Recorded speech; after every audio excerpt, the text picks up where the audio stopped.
Čau, mīļie! Es gribu no sirds pateikt lielu paldies raidījumam Kultūra šoks, kas aktualizēja, manuprāt, deju pasaulē ļoti nozīmīgu jautājumu. Pēc šī jautājuma neslēpšu, saņēmu ļoti lielu atbalstu no nozares cilvēkiem un saņēmu arī jautājumus. Un tieši šie jautājumu uzdošana man liek ar jums runāt vēlreiz un iespējams pastāstīt dziļāk par sistēmu, kas, manuprāt, īsti nav pareiza. Štruns par to konkursu, kas nu pat notika. Nevienam nav pārsteigums tā konkursa rezultāti. Vismaz nozarē nē. Es vairāk gribētu parunāt par sistēmu, kas pieļauj šādu būšanu. Un tad 3 stūrakmeņu sistēmā ir 3 nozīmīgas padomas, kas ir starp izpildītājiem, respektīvi ideju autoriem, Kultūras ministriju un Nacionālo kultūras centru. Viena no tām būtiskajām padomēm ir Dziesmu un deju svētku mākslinieckā padome. Atbilstoši Dziesmu un deju svētku likumam, mākslinieckā padome izskata un pieņem lēmumus radošajos un mākslinieckajos jautājumos saistībā ar gaidāmajiem svētkiem. Šīs padomes priekšsēdētāja vietnieks ir Jānis Purviņš, kas sev uzdevums ir izvirzījis pēc publiski pieejamās informācijas veidot sadarbību ar svētku koncertu mākslinieckajām grupām, kas tiks noskaidrotas metu konkursos. Tātad Jānis Purviņš, būdams Dziesmu un deju svētku mākslinieckās padomes priekšsēdētāja vietnieks, šobrīd pēc konkursa rezultātiem veidos sadarbību ar sevi, jo viņš pats ir iesniedzis konkursā savu priekšlikumu, kādiem jāizskatās deju svētkiem.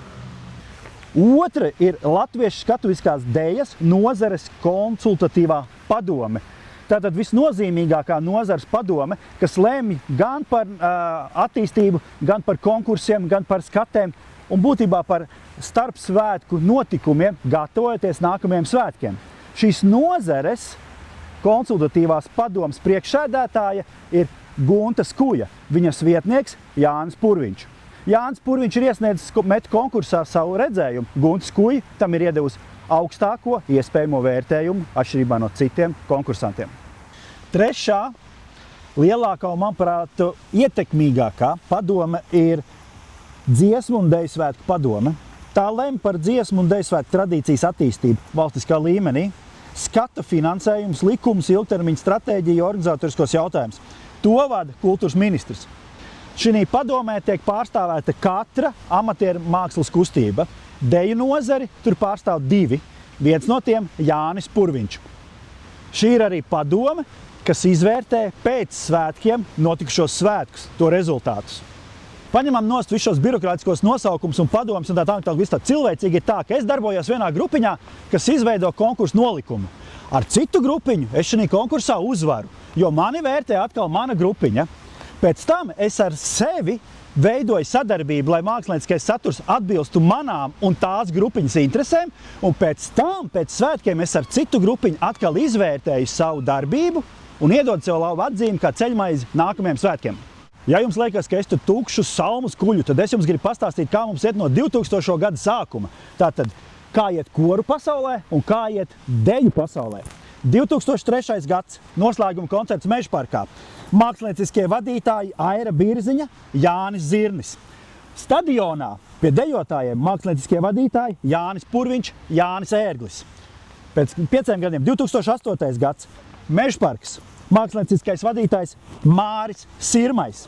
Daugavas stadionā mākslinieckais vadītājs vai vadītāji Jānis Purviņš, Jānis Ērglis. 2013. gads, mākslinieckais vadītājs Mežparkā Ivars Cinkus, Aira Birziņa. Mākslinieckie vadītāji Daugavas stadionā Jānis Purviņš, Jānis Ērglis.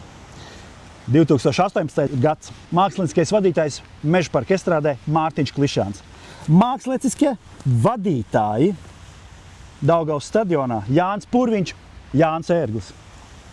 23. gads, Mežparka lielajā estrādē Romāns Vanaks.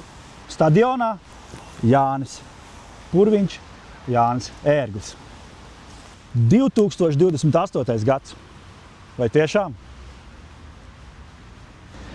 Jūs mums varat uzskatīt par divām ekspertiem, taču nozars cilvēki zina, ka mēs savas idejas realizējam arī ārpus dziesmu deju svētku budžeta vai valsts finansējumu. Starp citu, tieši tā arī radās dejas izrāde Nozobens saulēts un šī kustība dziesmu dejodeja skan. Jautājums ir cits. Vai tiešām Nacionālais kultūras centrs šo atbalsta? Nepārprotiet, mums nav nekas pretī pret konkrēto personu Jānu Purviņu. Mēs jautājam Latvijas Nacionālajam kultūras centram, cik tālu jūs ļausiet tam notikt. 3 gadus desmitus vienās sliedēs. Tās ir 4 A grupas stabilas paudzes, kas neko citu īsti nav redzējušas. Un šī piebilde raidījumā Kultūras šoks no Nacionālā kultūras centra, ka konkurss ir anonīms.